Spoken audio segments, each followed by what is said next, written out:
새로운 한 해를 예배로 또 기도로 열어가시는 우리 여러분의 삶에, 또 그리고 지금 방송으로도 함께 예배에 참여하시는 우리 여러분의 삶의 자리에 오늘 길을 열어주시고 또 응답해 주시고 또 이끌어 주시는 하나님의 놀라우신 역사하심이 충만한 귀한 삶이 되시기를 우리 주님의 이름으로 간절히 축원합니다. 우리 주변에 계신 분들과 함께 인사 나누실까요? 하나님이 일하십니다 라는 말로 인사 나누시겠습니다. 하나님이 일하십니다. 하나님 일하십니다. 어김없이 새해가 시작이 되었습니다. 그런데 이게 그런 것 같아요. 이제 아이들은 새해를 맞이하는 것이 기대와 설레임과 당연함인데, 저도 이제 이렇게 죄송합니다. 나이가 조금 들어보니까 새해를 맞이한다는 게 이게 쉬운 게 아니구나, 또 하나님이 허락해 주시면 안 되는 것이구나, 아마 우리 권사님들 많이 느끼실 것 같아요. 여러분, 오늘 이 시간에 우리 함께 예배하는 것도, 새로운 한 해를 맞이하는 것도 분명한 사실은 하나님이 우리에게 허락하셨기에 가능한 것, 하나님이 우리에게 선물로 주셨기에 가능한 은혜인 줄로 믿습니다. 우리 올 한 해에도 여러분 건강과 또 시간을 허락하신 하나님의 넘치는 은혜가 여러분의 삶의 자리 모든 곳에 충만하게 임하셔서 이제 첫 걸음이 마지막 걸음 될 때에는 정말 놀라운 넘치는 은혜, 우리 베드로가 주님 말씀 순종해서 배 오른편에 그물을 던졌을 때 만선이 되었던 것처럼 여러분 삶의 자리에, 가정에, 또 일터에, 자녀에게 만선의 귀한 은혜가 함께 하시기를 다시 한번 주님의 이름으로 축원합니다. 우리가 새해가 되면 아마 여러분들 계획들 많이 세우셨을 거예요. 뭐 이걸 지켰느냐 잘 지키지 않았느냐와 상관없이 누구나 다 몇 가지의 계획을 세우고 1년 동안 실천하려고 노력을 합니다. 모든 계획을 완벽하게 실천할 수는 없지만 실패하더라도 그래도 계획을 세워보고 새로운 다짐을 해보고 또 그것이 우리를 움직이게 하는 동력으로 삼아 살아가지요. 그런데 이것이 신앙생활에서도 동일하게 적용이 되는 것을 보게 됩니다. 우리가 영적인 성숙을 경험하려면 거룩한 목표가 있어야 돼요. 그러니까 아무것도 하지 않으면 아무 일도 일어나지 않는다고 이야기하지 않습니까? 세상도 그런데 신앙도 마찬가지라는 거죠. 내가 영적으로 성숙하길 원한다면 거룩한 목적, 목표, 이걸 세워두고 힘차게 경주할 때 하나님의 놀라운 능력을 경험하게 되는 겁니다. 말씀을 읽는다거나 또 묵상한다거나 뭐 필사를 한다거나, 우리 지난번 필사도 열심히 잘 하셨죠? 기도의 시간을 정한다거나, 아주 작고 사소한 것이지만 그것을 통해서 하나님을 만날 수 있는, 여러분 아이들에게 식사할 때 기도시키는 것도 이게 그냥 습관처럼 시키는 것 같지만 신앙을 계속 키워나가는 좋은 훈련의 방법이죠. 자, 무엇보다 중요한 것이 뭘까요? 예배의 생활, 이겁니다. 예배의 생활. 자, 오늘 첫 예배잖아요. 첫 단추 잘 꿰셨죠? 그러면 이제 우리 예배의 목표를 세우시는 겁니다. 예배, 우리 52주의 예배를 완주하는 것. 여러분 이것도 쉬운 일 아니에요. 사실은 쉬운 일 아니지만 하나님 앞에서 결단하는 겁니다. 하나님, 이번 한 해를 완주하기 위해서 은혜 주시고 또 힘 주시고 우리의 상황도 하나님과 함께 해주세요. 여기서 한 발짝 더 나가면 이제 수요일, 또 한 발짝 더 나가면 새벽, 이런 식으로 지경이 넓어져 가는 것이죠. 올해에는 여러분 예배의 성공자 되시는 귀한 삶이 되시기를 축복합니다. 어떤 영적 목표를 세우시든지 하나님이 함께 하실 거예요. 그걸 믿고 우리가 계속 나가는 겁니다. 성경을 보면 여러 사람들의 인물들이 나오죠. 여러 사람들이 나오는데 일반적인 사람들에 비해서 조금씩은 특별한 사람들이 소개돼요. 믿음의 본이 되는 사람들이 소개되는데 그 사람들을 보면 몇 가지 특징들을 하나씩 가지고 있습니다. 자, 아브라함 어떤 사람이냐? 고향과 친척을 떠난 사람이다, 이런 특징이 있어요. 그리고 모세는 본인 스스로가 이야기해요. 나는 온유하다, 이렇게 이야기해요. 본인 스스로가 온유한 사람이라 이야기하고, 다윗은 사도행전에서 뭐라고 이야기합니까? 하나님의 마음에 합당한 사람. 요셉은 또 어떨까요? 요셉은 정직함이 그의 가장 큰 무기였죠. 요한은 어떻습니까? 사랑의 사도라고 불립니다. 베드로 하면 뭐가 생각나세요? 열정, 열심, 이런 게 생각이 납니다. 자, 오늘 우리가 여호수아 14장 말씀 읽었는데 오늘 본문에서 소개하는 갈렙은 어떤 사람일까요? 갈렙하면 믿음의 사람이라고 할 수 있습니다. 믿음의 사람. 자, 갈렙이 믿음의 사람이라는 것을 증명해 주었던 이야기가 하나 있죠. 기억나세요? 민수기 13장에서 이스라엘이 가나안에 들어가기 전에 스파이를 보내는 작전을 실행을 합니다. 거기에 몇 명이 투입이 되냐면 12명이 투입되죠. 각 지파별로 한 사람씩. 이때 발탁된 사람이 갈렙이고 그의 동료가 또 한 명 있었죠. 여호수아가 함께 그 작전에 투입이 됩니다. 여러분, 작전에서 정말 목숨을 내고는 작전이잖아요. 전쟁의 어려움을 같이 했던 전우라고 하지 않습니까? 전우회만큼 좋은 게 어디 있어요. 여호수아와 갈렙은 목숨으로 함께 걸었던 전쟁에 참여했던 전우회가 깊은 사이의 사람들입니다. 자, 이렇게 40일 동안 그들에게 주어진 귀한 사명을 감당하고 무사 귀환하여 12명이 이스라엘 앞에서 보고합니다. 그런데 의견이 두 개로 나뉘어지죠. 10명은 부정적인 이야기를 합니다. 그런데 이게 부정적이라기보다는 팩트를 이야기하는 거예요. 우리는 그들에 비해 너무 작다, 연약하다. 근데 그 다음에 해석이에요. 우리는 안 될 거다. 이렇게 이야기를 하니 사람들이 다 절망에 옥에 갇히게 되는 상황입니다.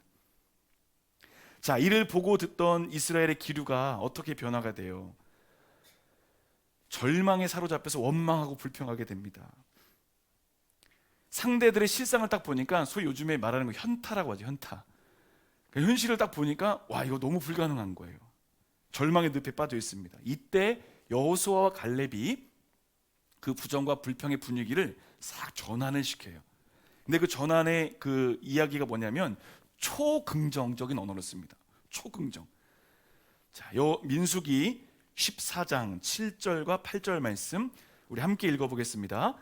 이스라엘 자손의 온 회중에게 말하여 이르되 우리가 두루 다니며 정탐한 땅은 심히 아름다운 땅이라. 여호와께서 우리를 기뻐하시면 우리를 그 땅으로 인도하여 들이시고 그 땅을 우리에게 주시리라. 이는 과연 젖과 꿀이 흐르는 땅이니라. 아멘. 아멘. 자, 이 사건을 계기로 해서 가나안에 들어갈 수 있는 세대와 가나안에 들어가지 못하는 세대가 구분이 되죠. 여호수아와 갈렙만이 가나안에 들어가게 된다는 약속받죠. 여러분, 이런 모습 속에서 갈렙이 믿음의 사람이라는 평가를 받게 되는 근거가 됩니다. 자, 그렇게 시간이 몇 년이 흘렀어요? 45년이 흐르게 되었습니다. 가나안 정탐 후에 불평하던 세대가 세상을 다 떠나고 이스라엘이 가나안을 정복하면서 땅을 분배하는 귀한 일들을 진행하는데 이 여호수아가 이제 분배를 하지 않습니까? 땅을 분배하는 일이 너무 바빴던 거예요.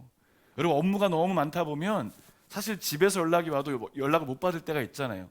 그런데 누군가 연락을 한다는 건 또 쉬운 일이 아니죠. 여호수아가 너무 바빴어요. 막 야근도 해야 되고 밤샘 근무도 하면서 그 주어진 사명을 막 감당하고 있습니다. 갈렙을 신경 쓸 겨를이 없었던 거예요. 근데 마음 한켠에는 그래, 내가 그때 갈렙과 함께 목숨 걸었던 그 작전, 그것이 있었기에 내가 여기서 지금 이런 일을 행하지 않는가. 이따 가끔씩 갈렙이 생각나긴 하지만 갈렙에게 소식을 전하기엔 너무 바쁜 삶을 살고 있었어요. 너무 만나고 싶지만 만날 수 없었어요. 그러던 어느 날 사람에게 보고를 받아요. 갈렙이 찾아왔습니다. 너무 기다렸는데 갈렙이 직접 왔더니 그래, 시간을 냅시다. 갈렙 만납시다. 둘이 반갑게 만나서 대화를 나눠요. 그런데 갈렙의 표정을 보니까 뭔가 심상치 않은 거예요. 할 말이 잔뜩 있는데 말할 수 없고 반갑기는 하고 만감이 교차하는 상황. 여러분, 그런 경험 있으시죠? 이봐 갈렙, 아니 무슨 일 있어? 표정이 왜 그래? 여호수아가 묻죠. 한참을 침묵하던 갈렙이 뭐라고 합니까? 어렵사리 말을 꺼냅니다. 여보게 여호수아, 뭐 친구인지 뭐 선후배인지 모르지만 여호수아, 45년 전에 우리 어땠는지 기억하시죠? 우리 그때 참 좋았어요. 그리고 목숨 걸고 하나님 위해서 전투 참여했던 그때 참 은혜 많이 받았어요. 그때 우리 나이가 40살이었는데 아유, 이제 85이 됐네. 막 이렇게 삶의 자리를 이야기를 나누죠. 그러면서 이 말을 이야기합니다. 사실 가나안 사람들 봤을 때 나도 무서웠어. 여호수아, 당신 안 그랬어? 나도 무서웠지. 그래도 우리가 어떻게 이겼어요? 믿음이 있으니까, 하나님이 함께 하시니까 이겨낸 것 같아요. 맞아요, 맞아요. 이야기합니다. 그런데 갑자기 갈렙이 여호수아를 찾아와서는 45년 전 이야기를 털어놓으니까 여호수아의 머리가 복잡해지는 거예요. 아니 도대체 이 사람이 공소시효도 지난 그때 이야기를 왜 꺼낼까? 무슨 이야기일까? 이렇게 말을 왜 빙빙 돌려서 하지? 왜 그렇지? 그렇게 생각을 하고 있던 차에 갈렙이 툭 하고 던진 말이 뭐냐면 45년 전에 우리 모세 선생님께서 하셨던 말씀이 뭔지 기억나세요? 묻습니다. 뭡니까? 여호수아와 갈렙에게 네가 밟는 땅을 너에게 줄 거야. 약속을 주신 거죠. 자, 갈렙이 놀라운 말합니다. 자, 이제 10절 말씀 보실까요? 10절입니다. 10절 11절 말씀. 이제 보소서 여호와께서 이 말씀을 모세에게 이르신 때로부터 이스라엘이 광야에서 방황한 이 45년 동안을 여호와께서 말씀하신 대로 나를 생존하게 하셨습니다. 오늘 내가 85세로 돼 모세가 나를 보내던 날과 같이 오늘도 내가 여전히 강건하니 내 힘이 그때나 지금이나 같아서 싸움이나 출입에 감당할 수 있습니다. 자, 지금 갈렙의 나이가 85세입니다. 그런데 40년 전이나 지금이나 여전히 강건하다. 그런 거예요. 마음만 청춘인 게 아니라 건강도 청춘이라는 거예요. 자, 결국 갈렙의 행동하는 이 믿음을 통해서 약속의 땅을 얻게 되죠. 자, 여러분 2023년도 우리 교회 표어가 뭐냐면 주보에 나와 있습니다. 약속의 땅을 향하여. 달력에도 있고 이제 주보에도 다 드렸는데 약속의 땅을 향하여입니다. 약속의 땅. 우리 교회에도 약속의 땅이 있고요. 우리 가정에도 약속의 땅이 있습니다. 우리 자녀들에게도 개인에게도 모두에게 약속의 땅이 분명히 있어요. 근데 그것을 차지하려면 어떻게 되는가? 가만히 있는다고 그 땅을 내게 주시는 게 아니라 오늘 갈렙처럼 내가 그 땅을 가겠습니다. 차지하겠습니다. 땀 흘리겠습니다. 수고와 헌신이 동반되어야 되는 거죠. 여러분, 우리에게 허락하신 약속의 땅, 가정에 허락하신 약속의 땅, 개인에게 허락하신 약속의 땅, 적당히 현상 유지만 하면서 이루어지는 것이 절대 아니죠. 갈렙처럼 거룩한 믿음의 도전, 하나님께서 약속하신 땅에 들어가게 돌아가오는 확신, 이것이 있을 때 성취되는 역사를 경험하는 거죠. 약속의 땅을 향하여.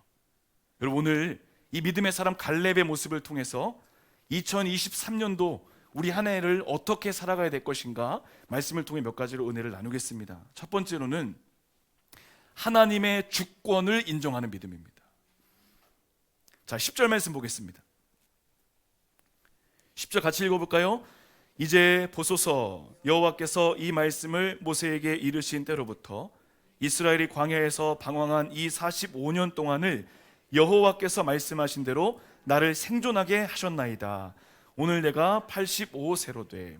자, 여러분, 여기 성경에서 후반부에 나를 생존하게 하셨나이다. 자, 이 표현을 한번 표시해 보시죠.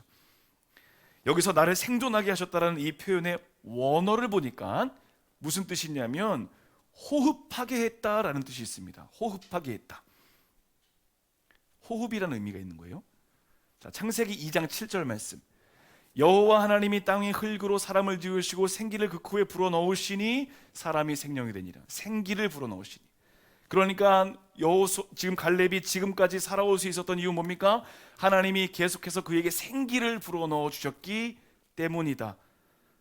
여러분, 하나님께서 사람 만드시고 코에 생기를 불어넣으시기 전까지는 사람은 그냥 흙이었습니다. 아무것도 할 수 없는 무기력, 무능의 존재였어요. 그런데 하나님이 생기를 불어넣으시니 진짜 생명이 된 겁니다. 사람이 된 겁니다. 에스겔 37장에서도 마른 뼈들에게 생기가 불어넣어지니 그들이 군대가 되었어요. 자, 성경은 분명하게 이야기합니다. 호흡은 누가 주시는 겁니까? 하나님이 주시는 거예요. 호흡은 하나님이 주시는 거예요. 갈렙 역시 그것을 고백하는 거예요. 지금 내가 이렇게 계속 살아온 이유는 하나님이 나에게 계속해서 호흡을 공급하여 주셨기 때문이다. 내가 숨을 잘 쉬어서 그러는 게 아니라 하나님이 호흡을 붙잡고 계셨기 때문인 겁니다. 여러분, 믿음의 사람의 특징이 보이세요? 철저하게 하나님의 주권을 이야기하는 거예요. 갈렙이 85세까지 건강했잖아요. 그러면 자기 건강을 자랑할 수 있거든요.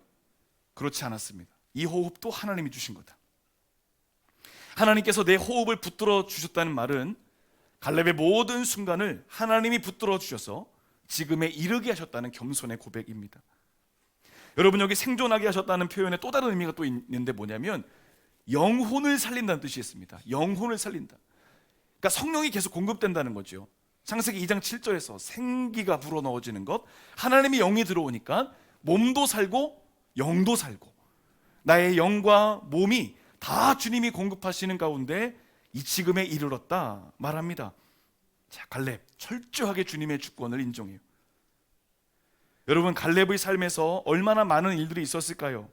마냥 편하기만 했던 거 아닙니다. 여러분, 사람 사는 인생 그냥 평탄한가요? 절대 그렇지 않죠. 인생살이 굽이굽이 고난의 어려움을 다 겪었습니다. 갈렙이 그 인생의 수많은 어려움을 이길 수 있었던 힘이 뭘까요? 하나님의 주권을 인정해 나가는 것. 날마다. 여러분, 하나님께서 우리 교회를 이끌어 가시는 줄로 믿습니다. 하나님께서 우리 가정을 이끄시는 줄로 믿습니다. 나의 삶을 붙드시고 자녀들을 이끄시는 줄로 믿습니다. 이 믿음의 고백이 오늘 첫날부터 마지막 날까지 계속 이어져야 된다는 거죠. 여러분, 우리 하나님은 지금도 우리의 삶을 구체적으로 이끌고 계세요. 그리고 일마다 때마다 우리가 상상하지 못하고 예측하지 못하고 정말 꿈에도 일어날 수 없었던 일들을 우리에게 경험하실 거예요. 그것을 기대하는 겁니다. 그걸 기대하는 사람과 기대하지 않는 사람의 결과는 분명히 달라요. 여러분, 기대하십시오. 기대하면 그 주권에 하나님께서 역사하시게 될 줄로 믿습니다. 여러분, 우리가 이것을 믿는다면 말로만 고백하고 끝나는 게 아니라 매 순간 나의 호흡이 주님께 있습니다. 나의 영이 주님이 돌보십니다. 주님께서 함께 하십니다. 이 고백이 끊임없이 고백되어줘야 돼요. 제가 매일 새벽마다 기도하는 건 뭐냐면, 하나님 불쌍히 여겨주세요. 요즘에 그 기도합니다. 하나님 불쌍히 여겨주세요. 긍휼히 여겨주세요. 하나님 자비를 베풀어 주세요. 오늘 갈렙도 같은 거예요. 하나님, 내 힘이 아니라 주님의 능력이 필요합니다. 긍휼히 여겨주십시오. 교회와 가정에 개인의 삶에 생기를 주시고 하나님의 능력을 공급해 주십시오. 이거 아니면 안 됩니다. 갈렙이 믿음의 사람으로 인정받을 수 있었던 이유가 뭡니까? 내 호흡은 주님이 붙잡고 계십니다. 내 영도 주님이 붙잡고 계십니다. 여러분, 새로운 한 해 우리에게 절대적으로 필요한 자세가 이것입니다. 하나님의 주권을 인정하는 것. 갈렙과 같이 하나님의 주권을 온전히 인정하시면서 하나님의 능력 안에서 승리하는 삶이 되시기를 우리 주님의 이름으로 간절히 축원합니다. 두 번째로는 하나님을 의식하는 믿음입니다. 하나님을 의식하는 거예요. 갈렙이 45년이라는 기간을 믿음으로 잘 버틸 수 있었던 또 하나의 이유는 뭐냐? 성실함입니다. 성실함. 자, 7절 말씀 잠깐 보실까요? 내 나이 40세에 여호와의 종 모세가 가데스 바네아에서 나를 보내어 이 땅을 정탐하게 하였으므로, 그 다음 뭐라고 얘기합니까? 내가 성실한 마음으로 그에게 보고하였다. 성실한 마음. 왜 굳이 이렇게 이야기했을까요? 그냥 보고하였다 해도 되는데 성실한 마음을 가지고 보고했다. 여러분, 여기서 이 성실한 마음이라는 단어를 보니까 원어에서 이렇게 말해요.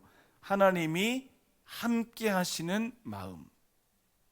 하나님이 함께 하시는 마음. 그러니까 다르게 이야기하면 항상 하나님을 의식하는 거예요. 하나님이 나와 함께 하시는구나. 요 믿음입니다. 여러분, 갈렙이 왜 이렇게 강력한 믿음의 사람이었는가? 여기에서 답이 있어요. 매일매일 누구를 의식해요? 하나님을 의식하는 거예요. 이게 성실한 마음이라는 거예요. 여러분, 성실한 사람의 특징이 뭡니까? 남들이 보던지 보지 않던지 그냥 일관된 모습인 거예요. 그냥 갈렙도 그랬던 거예요. 세상 사람들이 보던지 보지 않던지 나는 하나님 앞에서 나는 내 삶을 살아간다. 이게 성경이 전하는 성실함이라는 것이죠. 요셉이 보디발 아내의 이 유혹을 이길 수 있었던 이유가 뭡니까? 하나님을 인식하는 것. 그 성실함이랍니다. 여러분, 우리가 하나님 앞에 살아간다는 인식이 있으면 우리의 삶은 정말 바뀔 수밖에 없어요. 놀랍게 바뀌는 거예요. 지금 하나님이 어디 계세요? 옆에 계시잖아요. 우리 집에 계시잖아요. 내가 운전하는 자동차에 계셔요. 일터에 계세요. 그런데 우리의 삶을 보면 정말 너무 아무렇지도 않게 하나님이 안 계시는 것처럼 살아갈 때가 얼마나 많은가. 제가 이제 작년부터 이제 큰 결단하고 이제 운동을 배웠어요. 근데 이게 결론이 참 좋아지면 좋은데 강사를 못 구해가지고 그 수업 폐강이 이제 됐습니다. 지난주 목요일 날 마지막 수업을 이제 하게 되는데 운동을 같이 하는 분 가운데 한 분이 연배가 좀 높으신 분인데, 높진 않, 조금 높으신 분인데 갑자기 저희가 오시더니 너무 공손하게 저를 탁 잡으시면서 목사님이세요? 이러는 거예요. 저는 그때까지 제가 사실 커밍아웃을 안 했거든요.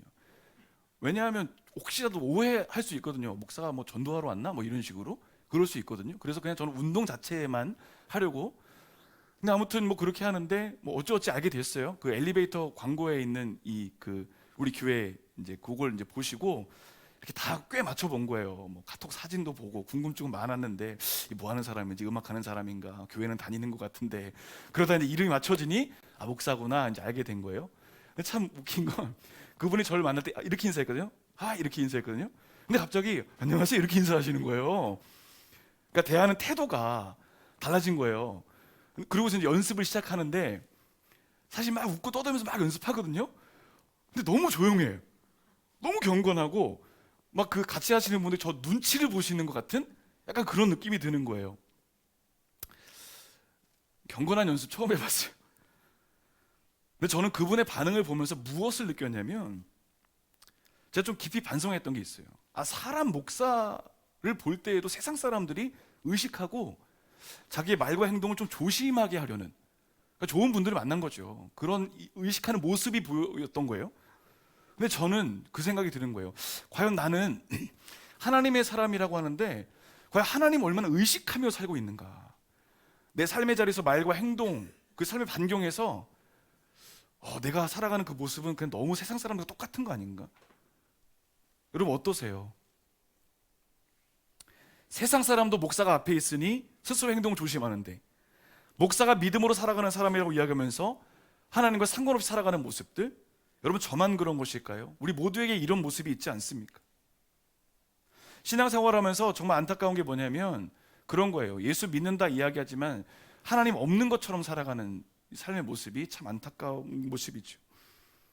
여러분, 우리의 인생은 언제나 하나님이 함께, 아니요 옆에 계시는 삶이 되는 줄로 믿습니다.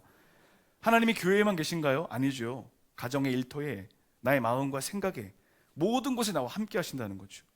이 믿음이 강력했던 사람이 누구냐면 바울 사도입니다. 자, 바울 사도의 고백 한번 읽어보겠습니다. 디모데후서 4장 17절 말씀입니다. 주께서 내 곁에 서서 나에게 힘을 주심은 나로 말미암아 선포된 말씀이 온전히 전파되어 모든 이방인이 듣게 하려 하심이니 내가 사자의 입에서 건짐을 받았느니라. 아멘.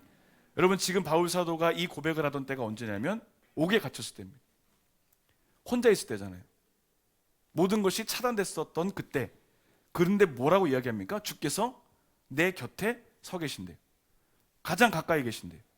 모두가 떠났지만 바울 사도의 옆에는 예수님이 계신 거예요. 여러분, 이 믿음이 있으니 바울 사도 어디든 가든 복음의 사람으로 살아갈 수 있었던 겁니다. 여러분, 올 한 해 우리가 이 의식이 좀 있었으면 좋겠습니다. 하나님을 계속 의식하는 거예요. 내가 말할 때, 또 내가 생각할 때, 행동할 때 하나님을 의식하며 살아가는, 여러분 하나님 의식하며 살아가는 사람들이 성경에만 나올까요? 그렇지 않습니다.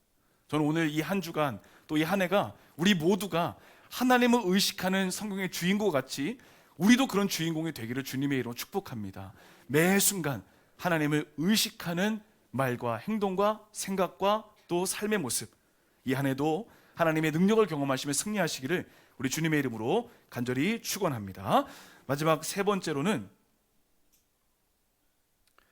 하나님을 의지하는 믿음입니다. 하나님을 의지하는 믿음. 자, 세 번째가 안 나왔네요. 죄송합니다. 하나님을 의지하는 믿음. 이게 세 번째로 봐주세요. 자, 12절 말씀을 보실까요? 그날에 여호와께서 말씀하신 이 산지를 지금 내게 주소서. 45년 동안 그 약속을 붙잡고 있었어요. 당신도 그날에 들으셨거니와 증인이 되어준 거지요. 그곳에는 아낙 사람이 있고 그 성읍들은 크고 견고할지라도 여호와께서 나와 함께 하시면, 이 고백이 중요합니다. 여호와께서 나와 함께 하시면 내가 여호와께서 말씀하신 대로 그들을 쫓아낼 것입니다. 자, 여러분 12절에서 팩트가 나옵니다. 아낙 사람이 있다. 이미 누군가가 살고 있다. 근데 그 사람들이 아주 강력한 군사력을 가지고 있다. 이 팩트. 또 하나의 팩트. 그들은 그 성읍들은 크다. 감히 엄두를 낼 수 없는 상황이다. 그리고 그 성읍은 견고하다. 빈틈이 없다. 그러니까 백전백패, 불가능하다. 이런 상황의 팩트를 보여줍니다. 그런데 여러분, 이 표현에서 갈렙은 믿음이란 게 뭔지를 정의해 줍니다. 믿음이 뭐냐? 현실을 보고 낙심하는 게 아니라 더 크신 하나님을 바라보는 거다. 내 시선을 어디에 둘 것인가를 이야기해요. 내 시선을 문제라고 현실이라고 하는 상황에 두는 게 아니라 그 위에 계신 하나님께 두는 게 믿음이다. 현실은 백전백패, 아무리 갈렙이 체력 관리를 잘했어도 객관적인 상황은 100% 불리합니다. 하지만 이 갈렙의 가장 강력한 무기가 뭐였나요? 오늘 뭐라고 이야기합니까? 하나님이 나와 함께 하시면 가능합니다. 여러분, 우리 가정도, 교회도, 개인도, 자녀도 하나님이 함께 하시면 가능한 줄로 믿습니다. 하나님이 함께 하시면, 이 믿음이에요. 이게 참 중요한 표현입니다. 여호와께서 나와 함께 하시면. 여러분, 갈렙이 이 표현을 또 언제 하냐면 45년 전에 가나안 정탐할 때 이 말을 또 했어요. 모든 사람들이 하나님 향해 원망할 때 그가 선포합니다. 자, 민수기 14장 9절입니다. 다만 여호와를 거역하지는 말라. 또 그 땅 백성을 두려워하지 말라. 그들은 우리의 먹이라. 그들의 보호자는 그들에게 써나갔고, 뭐라고 합니까? 여호와는 우리와 함께 하시느니라. 오늘 본문에서도 하나님이 나와 함께 하시면, 계속해서 이게 그냥 믿음이 아니라 확신인 거예요. 확신, 결론이 된 거예요. 하나님이 나와 함께 하신다. 마침표 찍어 놓은 겁니다. 그 믿음 가지고 가니까 승리하죠. 45년간 하나님 약속에 굳게 붙어 있으니 약속이 성취된 거예요. 이 약속이 몇 년 만에 이루어집니까? 45년 만에 이루어진 거예요. 자, 여러분, 45년 전에 기도 시작하신 분 계세요? 권사님 45년 전 기도 응답될 줄로 믿습니다. 갈렙이 이야기하는 거예요. 최소한 45년은 기다려야죠. 1년 만에 응답 안 됐다고 포기하지 마세요. 2년 만에 응답 안 됐다고 포기하지 마세요.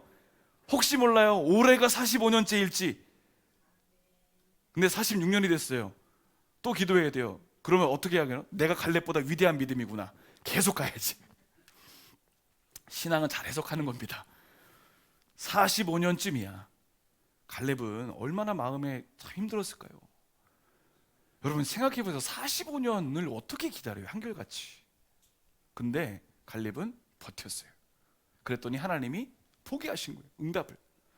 여러분, 약속의 땅을 향하여 나아갈 때 그냥 막연한 기대감이 있을지 몰라도 하나님이 나와 함께 하신다고 하는 믿음이 있으면 그게 구체화됩니다. 견딜 수 있는 힘이 되고요, 내가 그날 그 자리에서 하나님께 영광 돌릴 것을 계속 생각해내는 거예요. 계속 그려내는 거예요. 이게 비전입니다. 갈렙에게는 이 비전이 있었죠. 하나님이 이 믿음 가지고 살아가는 모든 인생에게 2023년도에는 그 비전을 반드시 누리고 이루는 은혜를 경험하게 될 줄로 믿습니다. 하나님은 이미 응답하셨어요. 그럼 우리 몫은 뭐냐? 약속이 성취되었다고 하는 믿음의 고백을 될 거야가 아니라 되었어 라고 완성형으로 완료형으로 만들어가는 겁니다. 그리고 흔들리지 않고 계속 그 믿음 가지고 계속 가는 거예요. 자, 이 믿음의 선포가 어떤 결과를 가져왔는가 보시죠. 15절입니다. 자, 오늘 15절 말씀 같이 읽어볼까요? 헤브론의 옛 이름은 기럇 아르바라. 아르바는 아낙 사람 가운데에서 가장 큰 사람이었더라. 그 다음 읽어볼게요. 그리고 그 땅에 전쟁이 그쳤더라. 아멘. 그 땅에 전쟁이 그쳤더라. 여러분, 전쟁이 그쳤다는 말은 무슨 말입니까? 즉, 그 땅이 평화로워졌다. 여러분, 2022년에 마음이 전쟁터 같았고, 마음이 지옥 같았고, 불편했고, 어려웠던 삶이 있었다면, 오늘 새롭게 시작되어지는 이 2023년에는 오늘 이 갈렙의 고백처럼 영적 전쟁에서 승리하고, 말씀을 따라 승리하고, 약속 가지고 나가 승리할 때에 우리 가정에서, 마음에서, 모든 삶의 자리에서 있었던 전쟁과 같은 모든 상황들이 다 끝이 나고 하나님이 주시는 평화를 경험하게 될 줄로 믿습니다. 평화. 그 땅이 어디예요? 하나님이 가라고 하신 땅, 약속의 땅이에요. 그 약속의 땅을 향해서 나아가면 전쟁을 이기고 평화를 얻습니다. 하나님이 함께 하시는 땅, 하나님이 지배하시는 땅, 하나님이 다스리는 땅, 이곳에서는 평화를 얻게 됩니다. 여러분, 올 한 해 하나님께서 허락하신 약속의 땅을 향해 나아갈 때 이미 된 줄로 믿으시고, 이거는 자기의 암시나 최면이 아니에요. 그것과 달라요. 믿음과는 하나님이 함께 하시니 되는 겁니다. 과정이 절대로 생략되지 않고 다 받아내야 돼요. 눈물을 흘릴 수 있어요. 그렇지만 그 순간에도 하나님의 약속은 반드시 이루어질 거다. 아름다운 것들을 다 바라보시면서 갈 때 그 비전이 이루어지게 되는 줄로 믿습니다. 새로운 한 해에도 우리 하나님의 약속이 성취되었음을, 여러분 여기 이제 기도 제목 쓰신 거 제가 이제 강대상에 올려놨어요. 어제 쫙 보는데 아직 안 쓰신 분도 계시잖아요. 꼭 써서 주세요. 제가 이제 새벽마다 기도하면서 이렇게 기도해요. 된 줄로 믿습니다. 오늘 어제도 오늘도 보면서 된 줄로 믿습니다. 마침표 찍었어요. 저는 확신합니다. 우리도 같이 확신하시는 거예요. 확신 가지고 나아가면 하나님이 여러분 그 즐거움을 좀 느끼셨으면 좋겠어요. 하나씩 지워가시는 거. 이렇게 기도 제목이 응답됐습니다. 오케이. 그 즐거움의 주인공 되시는 여러분의 귀한 삶이 되시기를 우리 주님의 이름으로 간절히 축복합니다. 이 시간